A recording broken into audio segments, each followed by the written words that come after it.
it like Roger. Before we begin, if you're new here, do me a solid and like, comment, /subscribe. Feed the algorithm so that I have more time to make content for you. An ape's gotta eat, after all. Also ring the bell if you want those sweet, sweet notifications. Hiccupping is odd. We all do it at some point during our life, be it spurred by alcohol or perhaps a good scare, but hiccuping differs from sneezing or, say, coughing in that it doesn't really have a known function.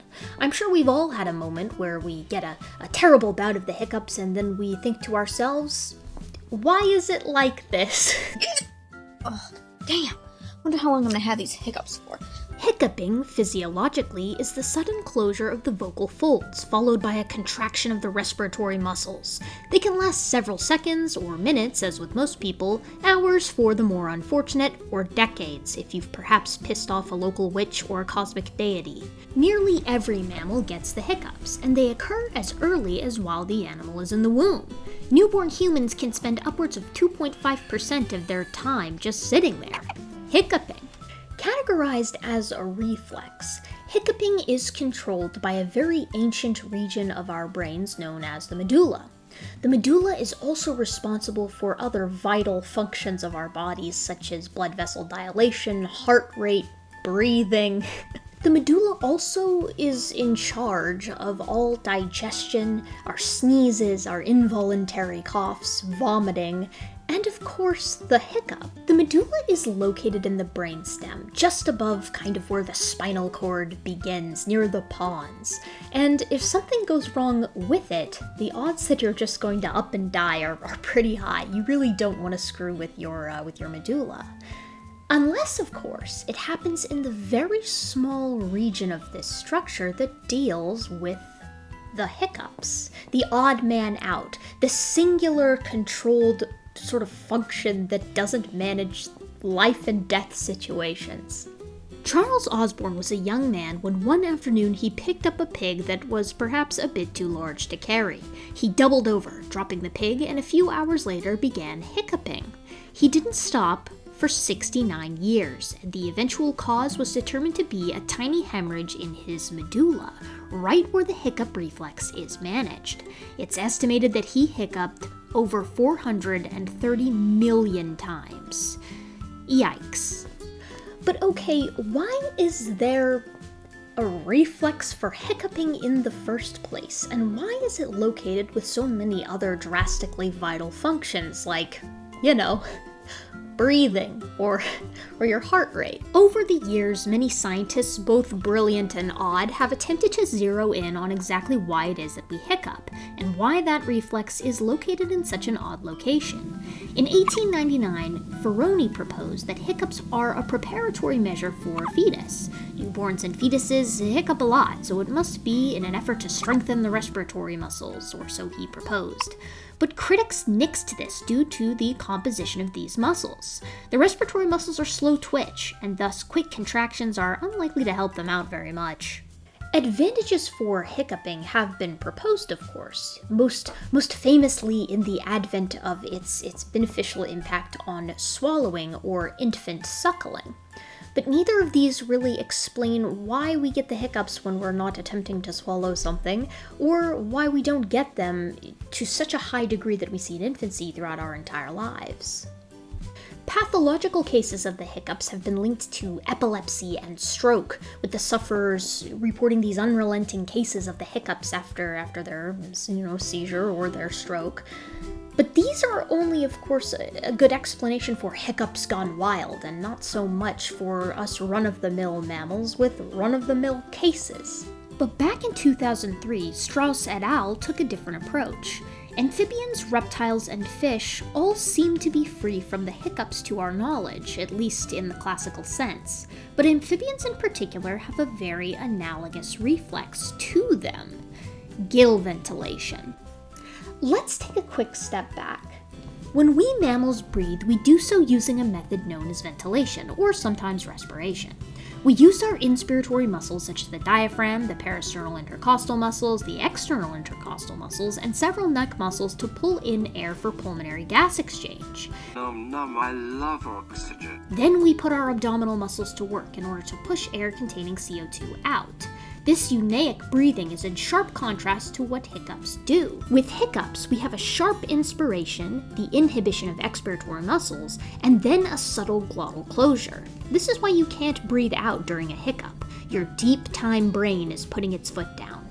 Even more fascinating is these hiccups rarely occur just once. We usually catch the hiccups rather than a single hiccup. Our respiration, though, including our hiccups, could not happen at all without the help of one very special muscle, the diaphragm. This muscle evolved quite a bit after our first tetrapod ancestors braved the coasts and ascended into the forests of yore. After all, air breathing began not with the true land dwellers, but with something that may have been quite similar to a lungfish. Tiktaalik is one such ancestor. This animal had both gills and primitive lungs, and thus used a rather basal form of gas exchange. It used its buccal muscles to pump in either air or water, which was then diverted to either the gills or the lung sacs. Both gill and lung respiration, though, is managed in a cyclical and rhythmic fashion, and while the muscle sequences can vary, the overall mechanism is the same, from gar, lungfish, and fully fledged frogs to the filter-feeding tadpoles. It's orchestrated by the brainstem central pattern generators, or the CPGs. These are essentially neural networks that work in an oscillation pattern. They were once used for, of course, this gill ventilation, but they have been retrofitted in classic evolutionary style for air respiration. The mechanism that governed the former seems like it can do the same with the latter, albeit perhaps with a few tweaks. In evolution, a general principle we can understand is that behaviors tend to evolve prior to morphological change. This is because a behavior is much more flexible and can, in and of itself, facilitate the pressures for new mutations, should they arise. Take our fishy ancestors. Eusthenopteron was a lobe-finned fish that had both lungs and gills and lived in coastal waters. A migration inland, perhaps to avoid the superpredators such as Dunkleosteus, is a behavior. But that movement inland would expose these animals to more eutrophic waters thanks to the plants that were invading land around the same time. With low oxygen in the water, we would suddenly see a spike in the pressure for animals able to exploit oxygen capture by alternative means, like by air, for instance. So behavior in this case has helped facilitate morphologic selection. Now, some might suggest that this is all speculation, but fortunately, we can see this exact change, this precise prediction occur before our very eyes in the humble tadpole. As we know, tadpoles were the young of frogs and must undergo metamorphosis, or a total body plan overhaul, to become their adult forms. Basically, we have an organism undergoing something very similar to what the first air breathers went through across several generations. Pre-metamorphic tadpoles, for instance, have all the equipment for both gill and lung breathing, but their lungs are inhibited by a GABA-B-dependent pathway that doesn't seem to have an impact on gill's CPG. Tadpoles currently undergoing metamorphosis have gill ventilation that becomes more controlled until post-metamorphosis, where they eventually degenerate, and the adult frog depends exclusively on air. This air breathing, though, is only itself controlled by the same rhythmic oscillations that regulated the gills. That is to say, the only real difference between gill and lung CPGs are the structures that they regulate. So what does the evolution of air breathing have to do with the hiccups? Well, as it turns out, the ventilatory motor patterns of lower vertebrates such as lungfish, frogs, and gar are shared in the properties of the standard hiccup, that sudden inspiration, inhibition of expiration, and a sharp glottal closure that is then repeated in an oscillatory pattern.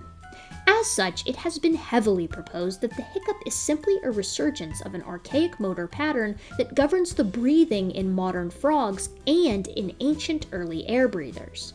Furthermore, this circuit is accessed most frequently in infancy, where it aids a baby mammal in suckling, perhaps explaining why it may have stuck around. This is perhaps most underscored by the location of the reflex's regulation, the medulla.